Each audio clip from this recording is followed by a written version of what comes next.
Bonjour à chacun, chacune, que vous soyez en haut, en bas ou que vous regardiez par la suite via la chaîne YouTube de l'Église. Heureux d'être avec vous ce matin pour ouvrir à nouveau la parole de Dieu ensemble et pouvoir nous laisser instruire par elle. C'est vraiment l'objectif encore ce matin, comme lors de chacune de nos rencontres et de nos réunions. Le 1er septembre 1990. Le 1er septembre 1990. 4 athlètes français, Max Marinière, Daniel Sangouma, Jean-Charles Trouabal et Bruno Marie-Rose, je n'invente pas les noms. 4 athlètes français ont battu le record du monde du 4 x 100 mètres en 37 secondes 80. Alors ce record du monde, vous imaginez bien, a été battu depuis, mais la particularité de ce record du monde, en plus d'être l'un des rares records du monde français dans l'histoire de l'athlétisme, la particularité, c'est qu'aucun de ces 4 athlètes français qui composaient ce relais 4 x 100 mètres ce jour-là, aucun n'est jamais descendu en dessous de 10 secondes pour faire son 100 mètres en individuel. Aucun de ces coureurs n'a jamais fait un 100 mètres individuel en moins de 10 secondes. Et à l'occasion de ce relais 4 x 100 mètres, donc de 400 mètres, ils l'ont réalisé en 37 secondes 80, soit 9 secondes 45 par 100 mètres. Comment est-ce que cela est possible ? Incapable de faire un 100 mètres en 10 secondes et dans un relais capable de faire le 100 mètres en 9 secondes 45. Comment est-ce possible ? Ce n'est pas le dopage. C'est lié à une technique de passage de témoin, comme vous voyez là, sur l'image, bien huilée, qui fait que l'athlète précédent arrive à pleine vitesse pour transmettre son bâton de relais ou son témoin à son collègue qui lui-même a déjà démarré et qui fait qu'en fait on conserve la vitesse tout au long de ces 4 x 100 mètres. Et plus cette technique de passage de témoin est fluide, plus on conserve la vitesse entre les athlètes, ce qui permet d'aller plus vite qu'en individuel. Alors pourquoi je vous parle de relais et de passage de témoin ce matin ? Parce qu'il y a aussi un passage de témoin important au cœur du texte sur lequel nous allons nous appuyer, nous pencher ce matin. Après une courte pause dans notre série dans l'Évangile de Jean, comme l'a dit Scott, nous retrouvons l'Évangile de Jean au chapitre 14. Et nous allons lire la fin de l'Évangile de Jean. Il y a 3 semaines, donc avant cette pause, Daniel nous a conduits dans le début du chapitre 14 de Jean, du verset 1 au verset 14. Et Daniel avait souligné dans cette partie-là 4 promesses que Jésus fait à ses disciples. Première promesse, la promesse d'une espérance céleste et éternelle. Seconde promesse, la promesse d'un libre accès à la connaissance du Père. Troisième promesse, la promesse de faire des œuvres plus grandes encore. Et quatrième et dernière promesse de cette section, la promesse de prière inspirée et écoutée. 4 promesses dans les 14 premiers versets du chapitre 14. Et ce matin, nous allons donc méditer sur la suite et la fin de ce chapitre 14, où Jésus fait une 5e promesse.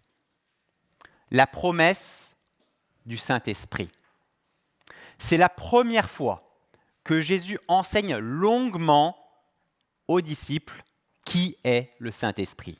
Et donc, je vous propose d'ouvrir vos Bibles devant vous. Le texte va être affiché, mais je vous encourage vraiment à ouvrir vos Bibles.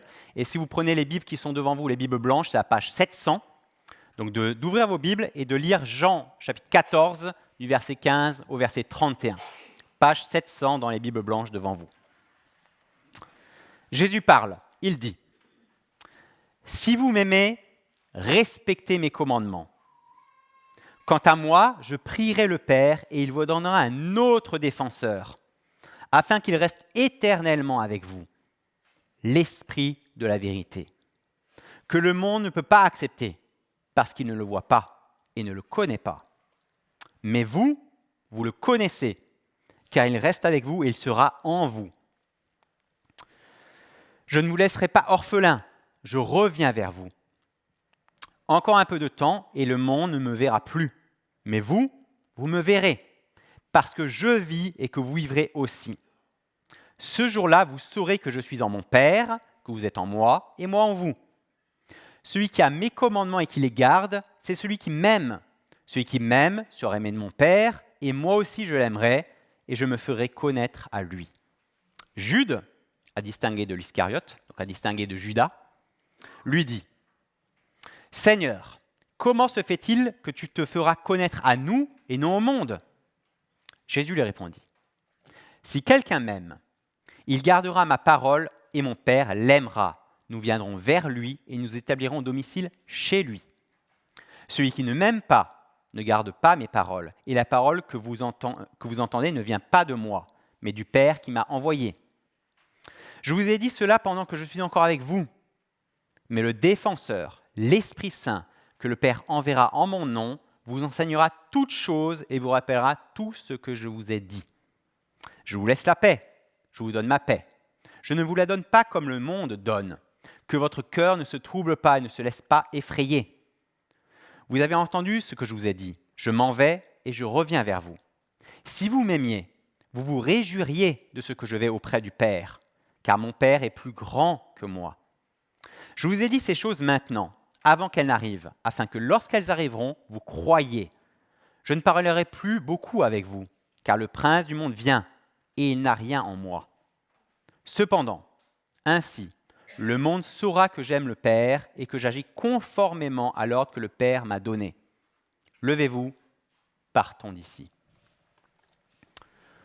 Dans ce passage, Jésus annonce donc à ses disciples une nouvelle fois qu'il va les quitter. Mais là, on n'a jamais été aussi proche de ce moment fatidique. Nous sommes la veille de l'arrestation de Jésus dans le jardin de Gethsémani. Jésus va partir. Mais ce n'est pas pour cela que les disciples vont se retrouver seuls et orphelins. Non. Malgré le départ de Jésus, les disciples vont quand même pouvoir continuer à vivre une relation personnelle, vivante, quotidienne, concrète avec Dieu. Comment cela est-il possible ? Parce qu'il va y avoir un passage de témoin entre Jésus et le Saint-Esprit. Et ce passage de témoin va être fluide, assuré, fiable, comme lorsque nos 4 athlètes français ont battu ce record du monde. Tour à tour, on va voir ensemble, à travers ce passage, l'annonce de ce passage de témoin, puis l'application de ce passage de témoin, et enfin le résultat de ce passage de témoin. Donc, abordons d'abord les premiers versets, du verset 15 au verset 21, où Jésus annonce ce passage de témoin. Jésus poursuit donc son discours auprès de ses disciples, qu'on a vu encore une fois il y a 3 semaines avec Daniel, en leur expliquant quelle est leur part en tant que disciples et quelle est sa part à Jésus en tant que maître, au verset 15 et au verset 16. Verset 15 d'abord. La part des disciples, elle consiste en quoi ? C'est d'aimer en obéissant, aimer en respectant les commandements. Dans les paroles de Jésus, l'aimer et lui obéir, c'est synonyme. Il s'agit de 2 éléments indissociables l'un de l'autre, les 2 faces d'une même pièce. L'un ne va pas sans l'autre. On ne peut pas aimer et ne pas obéir. On peut aimer et obéir. À 3 reprises dans notre texte, Jésus le répète. L'aimer, c'est lui obéir. Il le dit au verset 15, au verset 21, au verset 23. Il le répète à plusieurs occasions. Les paroles de Jésus sont très claires. Dire que l'on aime Jésus sans lui obéir, c'est un non-sens. C'est impossible. C'est aussi absurde que d'affirmer être végétarien en continuant à manger de la viande, ou de dire qu'on est un sportif non pratiquant. C'est absurde. Ça n'a aucun sens. Certes, aucun disciple de Jésus n'est parfait. Il n'y a qu'à voir la manière dont les 11 disciples de Jésus se comporteront le lendemain lors de l'arrestation. Pierre va renier Jésus, tous les disciples vont l'abandonner. Nous aurons tous des manquements dans notre obéissance au Seigneur. C'est certain. Mais cela ne remet pas en cause le fait que la réalité de notre amour pour Jésus se manifeste d'abord par notre obéissance envers lui. Si j'aime Jésus, je lui obéis. En obéissant à Jésus, je démontre mon amour pour lui. Aimer Jésus, ce n'est pas une histoire de sentiments plus ou moins fluctuants. Cela va bien plus loin, comme on l'avait vu aussi avec Scott, quand il avait traité Jean 13 en prédication. Vous vous demandez peut-être si vous êtes chrétien ou pas encore. J'ai un test relativement simple pour vous, qui vient de Jésus ici. Observez à quel point vous êtes prêt à obéir aux enseignements très clairs de Jésus. Vous vous demandez si tel ami est déjà chrétien ou pas encore. Pareil, observez à quel point il est capable d'obéir à des enseignements très clairs de Jésus. Honnêtement, c'est une méthode que j'ai utilisée à différentes reprises dans ma vie. Quand j'avais en face de moi une personne qui se positionnait en tant que chrétien et qui en même temps était dans une situation qui allait à l'encontre très clairement des commandements de Dieu,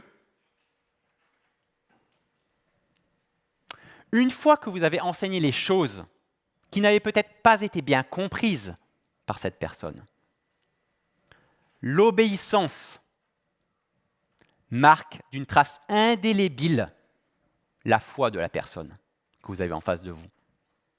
Et au contraire, la poursuite dans la désobéissance marque l'absence de foi.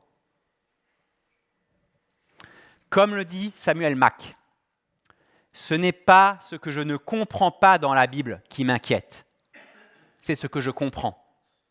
Je répète, ce n'est pas ce que je ne comprends pas dans la Bible qui m'inquiète, c'est ce que je comprends. On peut se poser beaucoup de questions sur la foi, où on n'aura jamais de réponse complète, comme par exemple à propos de la souffrance et de la souveraineté de Dieu, qu'on a évoqué le week-end passé lors du séminaire sur Job. On n'aura pas jamais toutes les réponses à ce sujet. Mais ce n'est pas ce qui doit être au centre de nos pensées, de nos réflexions. Ces sujets où on n'a pas forcément toujours toutes les réponses. Non, ce qui doit être au centre, dans l'application de notre vie de tous les jours en tant que chrétien, c'est ce que j'ai déjà compris de la parole de Dieu dans ma vie et comment je vais y obéir. La vie chrétienne, ce n'est pas une histoire de réflexion philosophique spéculative. La vie chrétienne, c'est une vie d'obéissance. Mon obéissance révélera mon amour pour Christ. Et cet amour pour Christ révélera la consistance de ma foi. Voilà la part des disciples, voilà notre part. Obéir en aimant, aimer en obéissant. La part de Jésus, de son côté, c'est de prier son Père pour nous envoyer quelqu'un qui va justement nous aider à aimer et à obéir, au verset 16. Jésus va prier pour que nous ayons un autre défenseur. Et les deux termes utilisés ici dans le texte original ont leur importance. D'abord, un autre défenseur, un autre. Le mot utilisé ici est crucial pour bien comprendre la nature du Saint-Esprit, qui il est. Le texte grec comporte une précision qui ne saute pas aux yeux en français. En grec, il faut savoir qu'il existe deux mots pour dire « autre ». L'un de ces mots est « hétéros », qui veut dire un autre d'une nature différente. Par exemple, imaginez-vous au groupe de dames. Il y a un mythe, au groupe de dames, on a toujours des gâteaux. Il paraît que c'est un mythe. Imaginez-vous au groupe de dames. Je suis au groupe de dames et je dis « Hélène, Dominique, ce gâteau est délicieux, mais je voudrais bien une part de l'autre gâteau. » Hétéros. L'autre mot, en grec, c'est « allos », qui signifie un autre de la même nature, toujours dans le même groupe de dames. Hélène, Dominique, cette part de gâteau est savoureuse. Est-ce que je peux en avoir une autre ? Le même gâteau. À de votre avouis, c'est hétéros ou allos qu'on a dans le texte ? C'est allos, bien entendu. Dans notre texte, Jésus utilise le mot allos, autre de même nature. Quand il dit un autre défenseur, il veut dire un défenseur de la même nature que moi. Un défenseur qui est comme moi, comme Jésus. Autrement dit, Jésus promet à ses disciples d'envoyer un défenseur exactement comme lui, de la même nature divine que lui. Le Saint-Esprit possède la même nature divine que Jésus-Christ. Un autre, défenseur. Le mot grec ici pour défenseur est paraklétos, Il est traduit ici par défenseur dans cette version, mais en fait le mot est beaucoup plus riche, beaucoup plus vaste en grec. On peut littéralement le traduire par « appelé à côté d'eux ». C'est quelqu'un qui est appelé à côté d'eux. Et ce terme peut être traduit par consolateur, avocat, aide, soutien, conseiller. Le Saint-Esprit va venir aider les disciples à accomplir la mission que Jésus leur a donnée, à savoir quoi ? Aimer en obéissant, obéir en aimant. Il va venir se mettre à côté d'eux pour les aider dans cette mission-là. C'est le Saint-Esprit qui nous permet d'aimer Christ en lui obéissant, en étant littéralement à côté de nous. Le Saint-Esprit, cet autre défenseur, va rester éternellement avec les disciples, il est dit au verset 16, éternellement. Les disciples ont pu avoir Jésus avec eux, quel privilège, pendant 3 ans. Mais dorénavant, le Saint-Esprit va demeurer sur eux éternellement. Et on pourrait passer à côté ici de cette promesse. Mais cette promesse est extraordinaire dans les mots de Jésus. Pourquoi elle est extraordinaire ? Parce qu'elle marque une énorme différence entre la manifestation du Saint-Esprit sous l'Ancienne Alliance, dans l'Ancien Testament, auprès des patriarches, et la manifestation du Saint-Esprit dans la Nouvelle Alliance, dans le Nouveau Testament, après la mort et la résurrection de Christ. Quelle est cette différence ? Tout au long de l'Ancien Testament, le Saint-Esprit venait déjà sur des hommes, à divers moments, pour des missions spécifiques, mais il n'habitait pas en eux. Il ne restait pas éternellement auprès d'eux. Il pouvait repartir ensuite. C'était le cas, par exemple, pour le roi Saül, dont il nous est dit en 1 Samuel 16, verset 14, que le Saint-Esprit, l'Esprit de Dieu, s'y est retiré de lui. De la même manière, lorsque le roi David a confessé son péché d'adultère avec Bathsheba, il demande, au psaume 51, verset 13, à Dieu de ne pas lui retirer son esprit. David a peur que l'Esprit de Dieu lui soit retiré. Cette prière de David est caduque aujourd'hui. Elle n'est plus appropriée aujourd'hui. La mort, la résurrection de Jésus vont ouvrir une nouvelle ère, l'ère de la nouvelle alliance. Les disciples ne vont plus bénéficier du Saint-Esprit seulement pour un temps, pour une mission spécifique, avant de le voir repartir, mais ils vont en bénéficier éternellement. Il sera toujours avec eux. Et c'est une promesse qui est pour chacun d'entre nous. Le Saint-Esprit est éternellement avec nous. Il est toujours avec nous. Pour autant que nous connaissions Christ comme Sauveur et Seigneur, bien entendu. Jésus poursuit sa description du Saint-Esprit au verset 17 en l'appelant l'Esprit de la vérité. L'Esprit de la vérité. Et Scott, dans son introduction, vous a évoqué le fait que nous devons adorer en esprit et en vérité. Comment adorer en esprit et en vérité ? À travers l'Esprit de vérité qui habite en nous, bien entendu. L'un des rôles du Saint-Esprit est de nous conduire dans la vérité, pour nous aider, encore une fois, à aimer, à obéir, à adorer Christ, en ne nous égarant pas dans les mensonges qui nous entraînent dans la désobéissance vis-à-vis de Dieu. Le Saint-Esprit est en nous pour nous révéler la vérité et pour nous permettre de l'appliquer dans nos vies, pour nous permettre d'obéir à cette vérité. Jésus nous dit que le Saint-Esprit n'est pas reconnu par tous. Pour le monde, il n'existe pas. Verset 17. Vous le connaissez car il reste avec vous et il sera en vous. Pardon, c'est juste avant. Que le monde ne peut accepter. Au verset 17, au début du verset 17. Le monde ne peut accepter. Donc le Saint-Esprit n'est pas reconnu par tous. Le monde va invoquer soit le matérialisme et se méfier de ce qu'il ne peut pas voir, parce qu'on ne voit pas le Saint-Esprit, n'est-ce pas ? Ou alors évoquer une simple capacité de conviction à travers une force intérieure purement humaine qui nous conduirait dans notre vie. C'est ce qui différencie en tout cas le chrétien du non-chrétien, la pleine conviction de l'œuvre du Saint-Esprit dans sa vie. Voilà ce qu'écrit Vernon McGee, un commentateur à ce propos. Je le cite. « Le ministère du Saint-Esprit, quoique invisible, est bien réel, et dans un sens, on peut le comparer aux ondes radio. Tout comme celles-ci ne peuvent être saisies que par un poste récepteur, de même l'action du Saint-Esprit n'est perçue que par ceux qui sont nés de nouveau. La nouvelle nature du croyant joue le rôle de l'antenne qui capte la présence et la direction du Saint-Esprit. Il était déjà à l'œuvre dans la vie des apôtres, mais à partir de la Pentecôte, il demeurera dans l'âme de chaque croyant. Voilà l'œuvre du Saint-Esprit en nous. Après cette promesse de la venue du Saint-Esprit, les disciples doivent quand même se demander ce qu'il va en être pour Jésus, qui leur a dit qu'il allait les quitter encore une fois.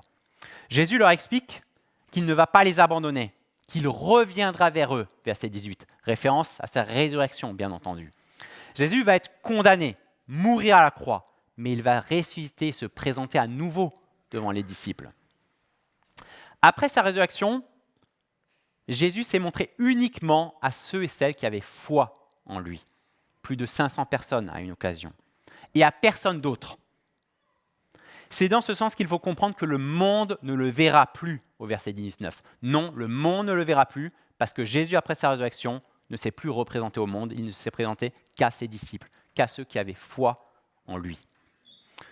Non seulement les disciples verront Jésus, mais en plus ils vivront comme Jésus vit, d'après le verset 19, référence à la vie éternelle qui est promise. En plus, ils sauront qu'ils sont unis à Christ lui-même, qui est uni au Père, au verset 20.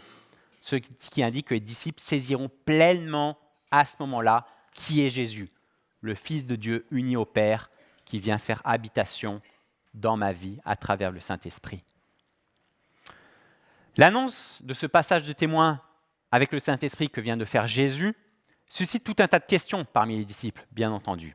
Et c'est Jude, le premier pour une fois, Jude on n'entend pas souvent sa voix, c'est le premier pour une fois en tout cas, qui ose poser une question à Jésus au verset 22. Il demande « Seigneur, comment se fait-il que tu te feras connaître à nous et non au monde ?» Jude n'arrive pas à comprendre pourquoi Jésus va se faire connaître uniquement à ses disciples et pas au monde entier. Cette question montre, quelque part, que Jude et les autres disciples n'ont toujours pas pleinement compris les paroles de Jésus. Ils sont très terre à terre. Ils s'attendent encore à l'instauration d'un royaume physique, visible, de Jésus, dans un futur proche. Les paroles de Jésus qui évoquent une distinction nette entre les disciples et ceux qui n'ont pas foi en lui, ne cadrent pas avec leur conception d'un royaume visible sur terre. Ils n'ont tout simplement pas compris que Jésus va se manifester à eux, par le biais du Saint-Esprit, et que son royaume ne sera pas visible, ou du moins pas encore. Dans sa réponse à Jude, Jésus évoque deux cas bien différents. Celui qui l'aime, au verset 23, et celui qui ne l'aime pas, au verset 24. D'abord, celui qui aime Jésus. Celui qui aime Jésus, d'après le verset 23, gardera sa parole et sera aimé du Père. Jésus affirme que le Père et lui établiront domicile chez lui. Jésus complète tout simplement ce qu'il vient de dire au verset 17, à savoir que le Saint-Esprit restera avec eux, sera en eux. C'est là qu'il est important de se rappeler que le Père, le Fils et le Saint-Esprit sont trois personnes, mais un seul Dieu. Trois personnes, un Dieu. Ils sont unis, indivisibles.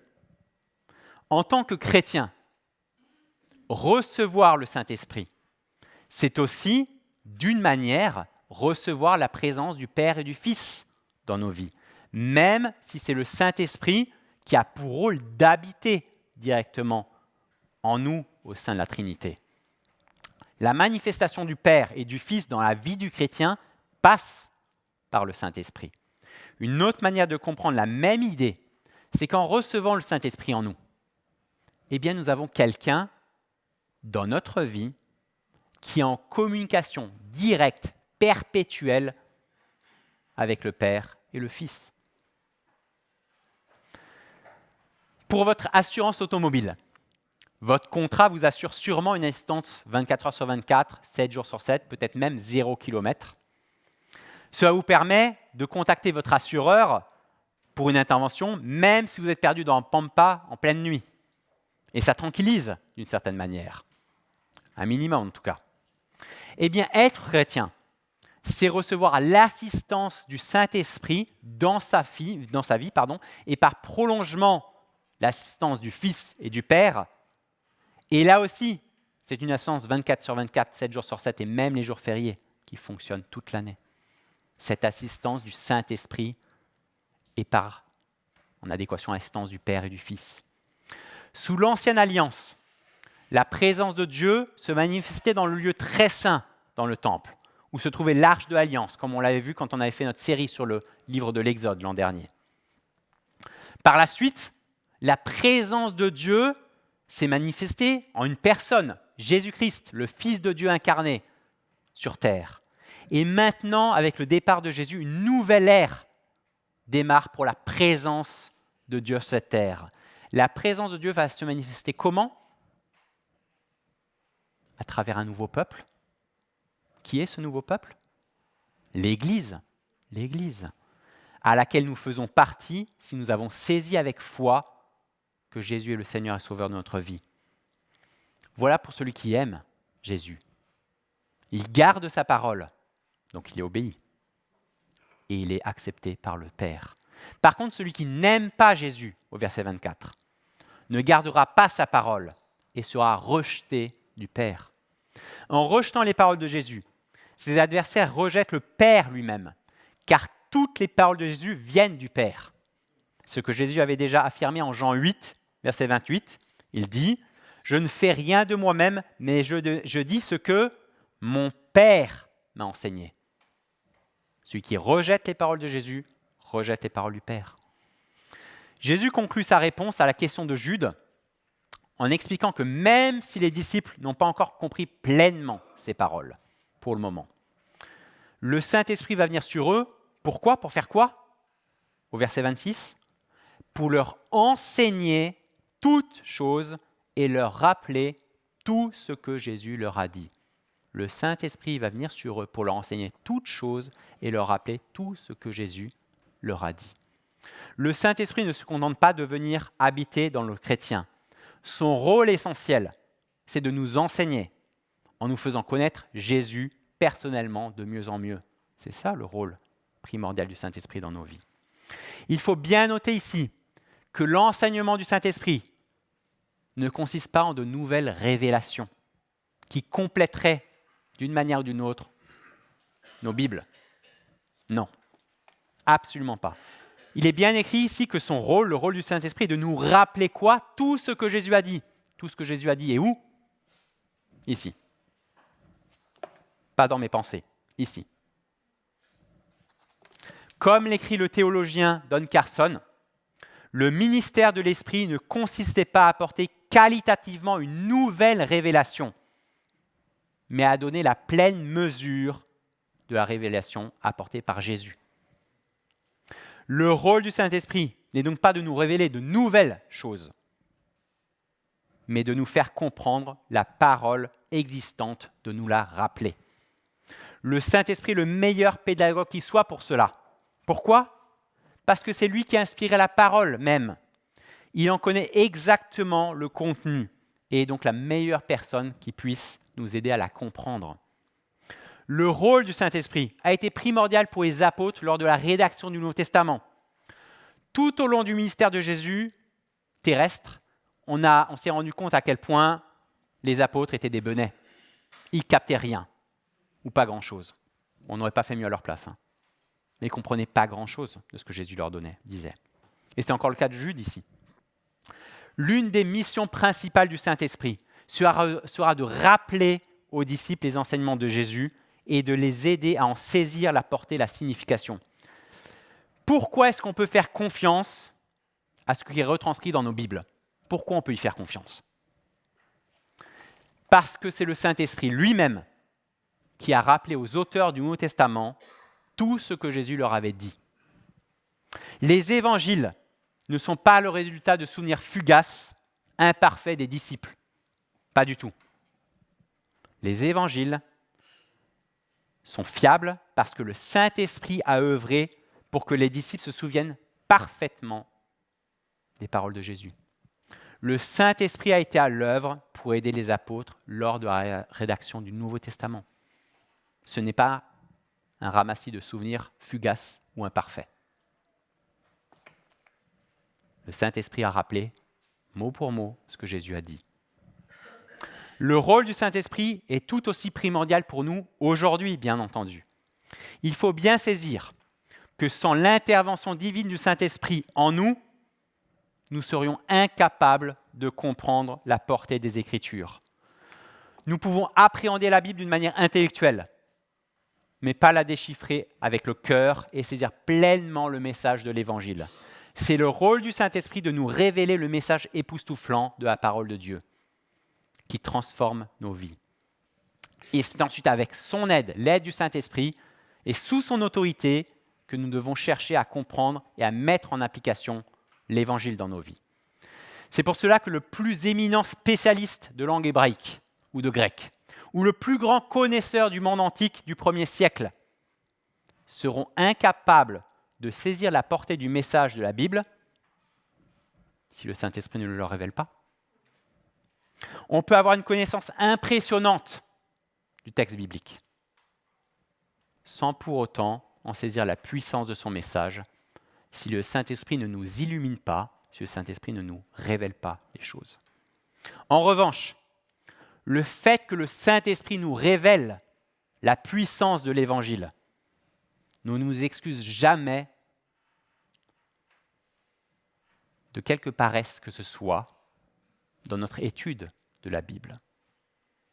J'ai besoin du Saint-Esprit pour qu'il me révèle la profondeur du message de la Bible. Mais cela ne m'excuse jamais de ma paresse dans l'étude, la méditation, la réflexion de la parole de Dieu. Alors que Jésus va bientôt les quitter ses disciples, il encourage les disciples à avoir deux attitudes à l'opposé de toute réaction normale dans de telles circonstances. Jésus va partir et Jésus encourage les disciples à avoir deux réactions complètement anormales dans une circonstance pareille. La paix et la joie. Voilà les deux réactions auxquelles Jésus encourage ses disciples, la paix et la joie. Comment une telle attitude est-elle possible pour les disciples dans de telles circonstances alors que Jésus va partir ? Est-ce qu'il s'agit pour les disciples de trouver en leur être intérieur la zen attitude ? Ou d'avoir toujours un esprit positif malgré toutes les circonstances ? Non, je ne crois pas en tout cas. Cette paix, cette joie ne sont pas le résultat d'une autoconviction, mais le résultat du passage de témoin que Jésus vient d'expliquer aux disciples. C'est le Saint-Esprit qui permettra aux disciples de vivre la paix et la joie malgré le départ de Jésus. Nous avons chanté tout à l'heure, numéro 119, « Remplis-moi de ta paix, remplis-moi de ta joie, remplis-moi de ta vie, remplis-moi de l'Esprit. » Après tout, d'après Galates 5, verset 22, la paix et la joie sont deux des aspects, des 9 aspects du fruit de l'Esprit. Cette paix, cette joie ne viennent pas des disciples, elle va venir du Saint-Esprit en nous. Le premier résultat donc de ce passage de témoin entre Jésus et le Saint-Esprit, c'est la paix au verset 27. Jésus dit « Je vous donne la paix, je vous donne ma paix, je ne vous la donne pas comme le monde donne, que votre cœur ne se trouble pas et ne se laisse pas effrayer. » Jésus va donner sa paix à ses disciples. Cette paix, il va la donner à travers le Saint-Esprit. Et Jésus précise ici qu'il ne nous donne pas la paix comme le monde la donne. Le monde nous offre une paix relative, éphémère, superficielle. Jésus nous offre une paix absolue, éternelle, profonde. La paix dans ce monde dépend souvent d'un fragile équilibre entre des rapports de force. C'était déjà le cas à l'époque de Jésus. La Pax Romana, qui était étendue par l'Empire romain pour conserver la paix dans son empire, avait été acquise et maintenue par la force, cette Pax Romana. Et de nombreux Juifs pensaient que la paix messianique devait être instaurée de la même manière, à travers ce rapport de force. Ce ne sera pas le cas. Cette paix va être apportée par un homme innocent, Jésus-Christ, qui va mourir pour des coupables. Et cela nous assure la paix dans toutes les circonstances de notre vie, comme l'affirme Paul en Philippiens 4, versets 6 à 7. Il dit « Ne vous inquiétez de rien, mais en toute chose, faites connaître vos besoins à Dieu par des prières et des supplications dans une attitude de reconnaissance, et la paix de Dieu, qui dépasse tout ce que l'on peut comprendre, qui dépasse toute intelligence, gardera votre cœur et vos pensées en Jésus-Christ. Premier résultat, la paix. Deuxième résultat, la joie, au verset 28. Il est dit, « Vous avez entendu que je vous ai dit, je m'en vais et je reviens vers vous. Si vous m'aimiez, vous vous réjouiriez de ce que je vais auprès du Père, car mon Père est plus grand que moi. » Jésus demande à ses disciples de se réjouir pour lui malgré son départ. En saisissant que Jésus va les quitter, les disciples réagissent sentimentalement, selon leur perception du gain et de la perte. Et quand on voit Jésus quitter, c'est une perte totale pour eux, à leur vue. Mais s'ils aimaient Jésus, ils auraient compris que son départ est à son avantage, à l'avantage de Jésus, et ils se réjouiraient pour lui. Jésus va retrouver son Père, il va retrouver la gloire du Père, qui était la sienne avant qu'il ne vienne sur terre. Et tout cela devrait réjouir les disciples. Don Carson écrit à ce propos, « C'est triste à dire, mais tout au long de l'histoire de l'Église, les chrétiens ont commis la même erreur que les disciples ici. En se préoccupant davantage de leur chagrin, de leurs soucis personnels, que de ce qui pouvait procurer de la joie à Jésus. » Est-ce qu'on se soucie plus de notre chagrin, de nos soucis personnels, que de ce qui peut procurer de la joie à notre Maître? À propos de la joie que Dieu nous offre, John Piper a écrit « Des millions d'individus ont adopté l'idée selon laquelle devenir chrétien, c'est se tourner vers Jésus pour obtenir ce que l'on voulait déjà avant de naître de nouveau. Voulez-vous devenir plus riche ? Cessez de compter sur vous-même pour le devenir, par la prière, la foi, l'obéissance. Comptez plutôt sur Jésus pour vous accorder la richesse. Voulez-vous être en bonne santé ? Adressez-vous plutôt à Jésus, la source de votre santé, au lieu de vous contenter de simples remèdes humains. Voulez-vous échapper aux tourments de l'enfer ? Tournez-vous vers Jésus pour en être épargné. Souhaitez-vous faire un mariage heureux ? Demandez à Jésus son aide pour l'obtenir.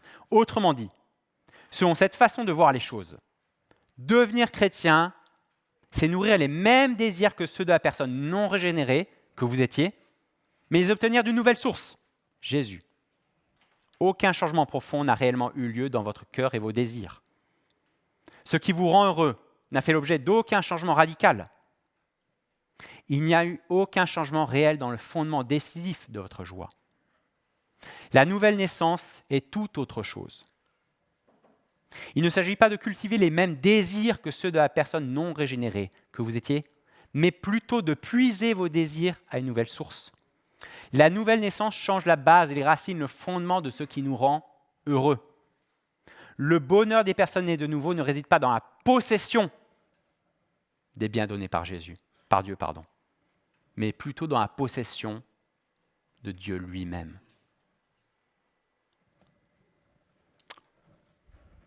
Un exemple concret de joie et de paix vécue dans des circonstances tragiques que j'ai lu dans le magazine de Porte Ouverte de ce mois-ci.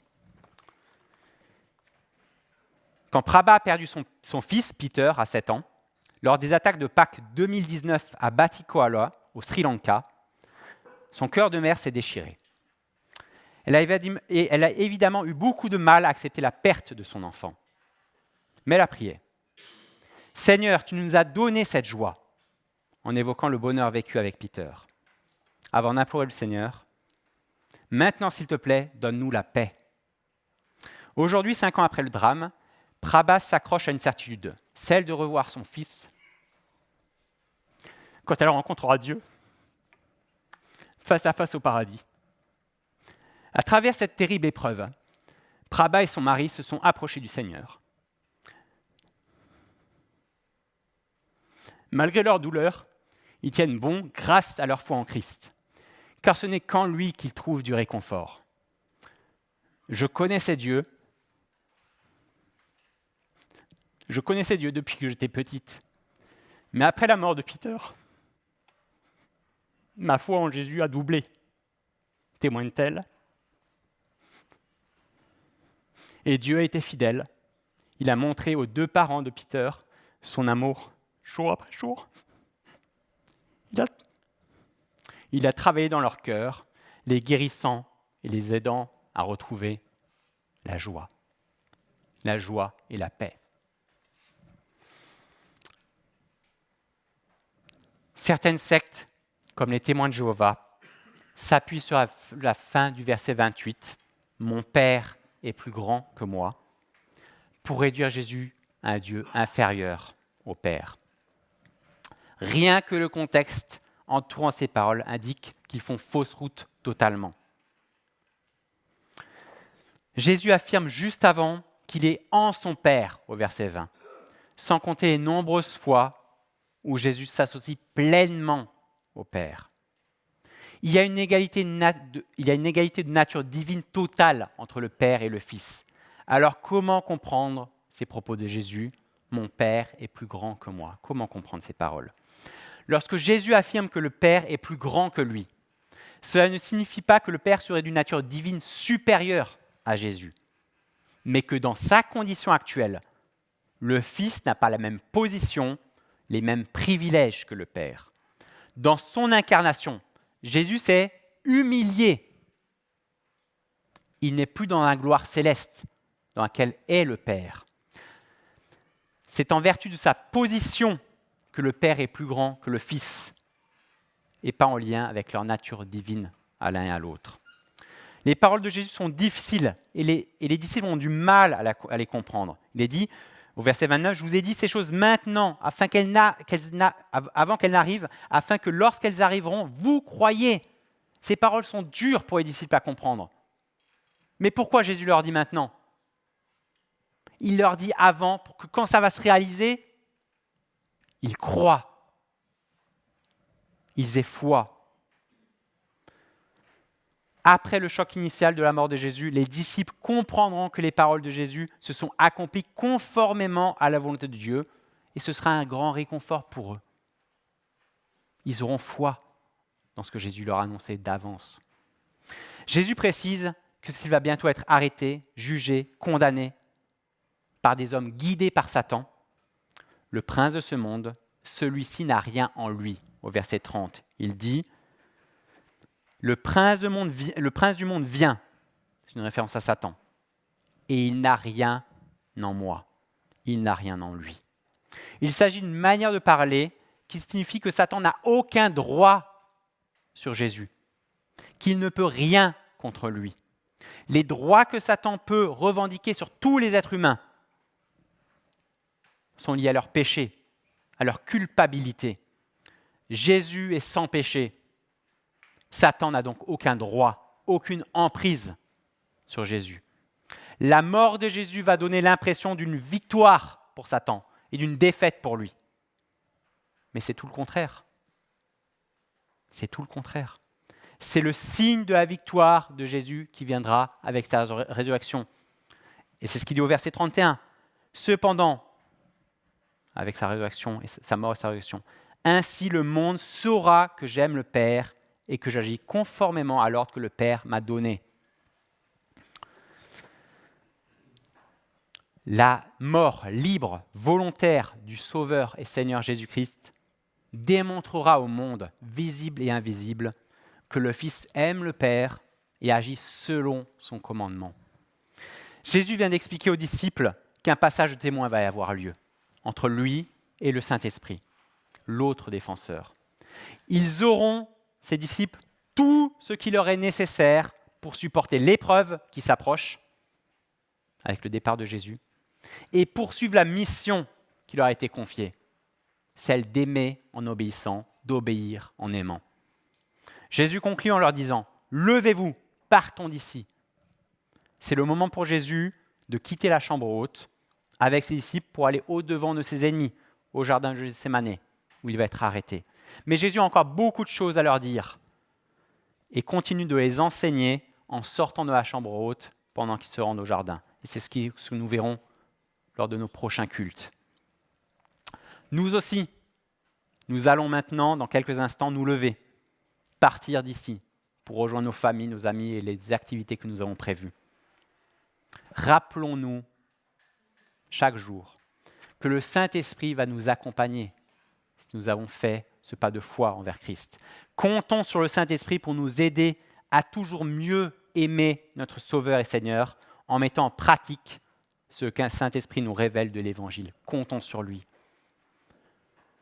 Si vous étudiez la Bible et que vous n'avez pas de certitude par rapport à votre foi en Christ, je ne peux que vous encourager aussi à réclamer auprès du Seigneur le Saint-Esprit dans vos vies, à chercher, pas simplement à lire la Bible, mais à la vivre.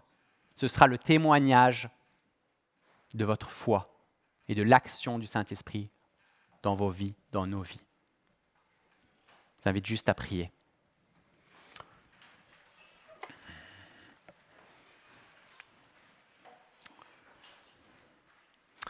Mon Dieu, merci pour ton Saint-Esprit. Merci parce que tu ne nous as pas laissés orphelins après ton départ. Saint-Esprit, vraiment, nous te prions que tu puisses encore nous révéler ta parole, que tu puisses faire ton œuvre dans nos vies, que tu puisses nous aider à aimer, à obéir. Mon Dieu, merci pour ce privilège que nous avons aujourd'hui encore de pouvoir compter sur ton Esprit Saint dans nos vies. Merci pour cette œuvre extraordinaire qui permet aujourd'hui de vivre la vie de résurrection, qui permet aujourd'hui de vivre une vie de victoire avec toi. Amen.